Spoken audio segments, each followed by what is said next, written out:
Bonjour, bienvenue à tous sur Événements littéraires, une page sur Facebook depuis 2017, mais également un site internet depuis début mars 2024. Je suis Évangéline Brunois, je suis chroniqueuse littéraire entre autres. J'ai rédigé plus de 1383 chroniques, cela représente environ 750 auteurs, je ne sais pas combien de maisons d'édition, mais je vais profiter de l'occasion qui m'est donnée pour remercier toutes celles et ceux qui m'ont fait confiance tout au long de ces années. Je vais vous lire une chronique que j'ai rédigée le 16 août 2024 concernant le dernier opus d'un écrivain que j'affectionne particulièrement, grand maître des thrillers judiciaires, le réseau de John Grisham, paru le 3 avril 2024 aux éditions JC Lattès, 330 pages traduites par Dominique Defer. Vous avez adoré La Firme, paru en 1991, ainsi que son adaptation en film, alors vous serez heureux de retrouver Mitch et Abby McDear, 15 ans après qu'ils aient réussi à fuir la mafia et à sauver leur peau in extremis.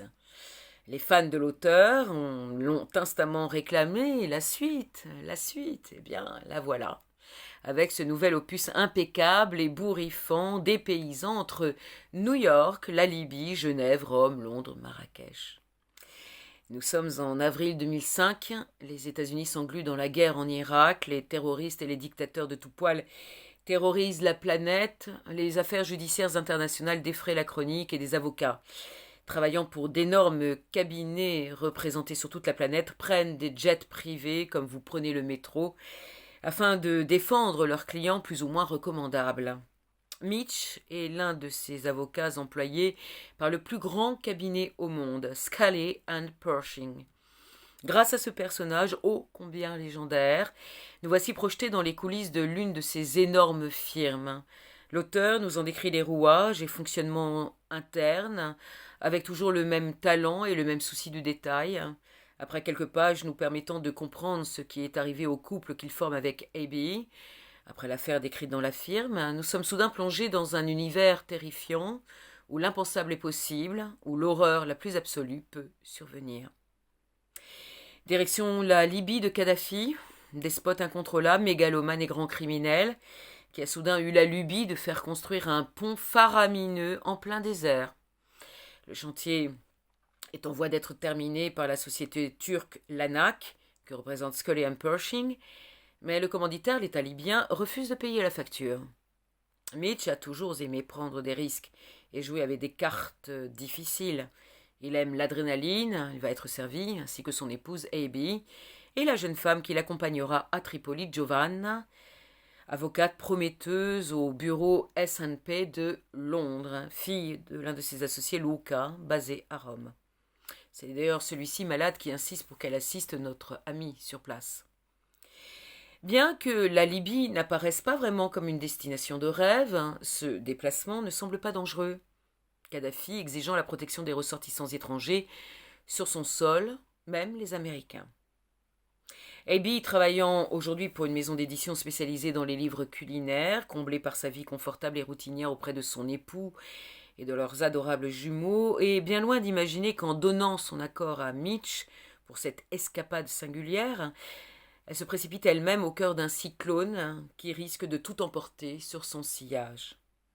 Voilà.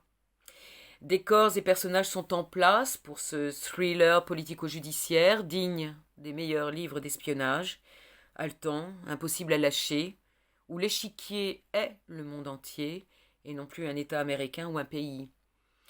Rien ne va se dérouler comme prévu. La barbarie va se déchaîner, filmée, mise en scène sur le dark web. Une course contre la montre infernale s'est enclenchée. Sauver une vie est l'enjeu premier alors que chaque gouvernement et chaque grand de ce monde ne pense qu'à tirer son épingle du jeu, un jeu cynique et inhumain. J'ai fini cette lecture à 2 heures du matin, émerveillé et bluffé par le savoir-faire et le talent indéniable de John Grisham à nous piéger dans un scénario aux retorts à souhait, au sein d'une conspiration incroyablement réaliste et vertigineuse.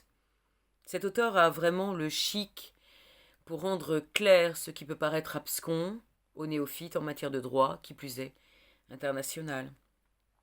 Je ne peux évidemment que vous conseiller de lire cette suite du best-seller de 1991. Encore une fois, cela ferait un film extraordinaire. Je vous invite à découvrir la 4e de couverture, ainsi que la biographie de l'auteur sur le site de J.C. Lattès ou sur le site Évanence littéraire. Merci infiniment, bonne découverte, bonne lecture, et à très bientôt. Au revoir.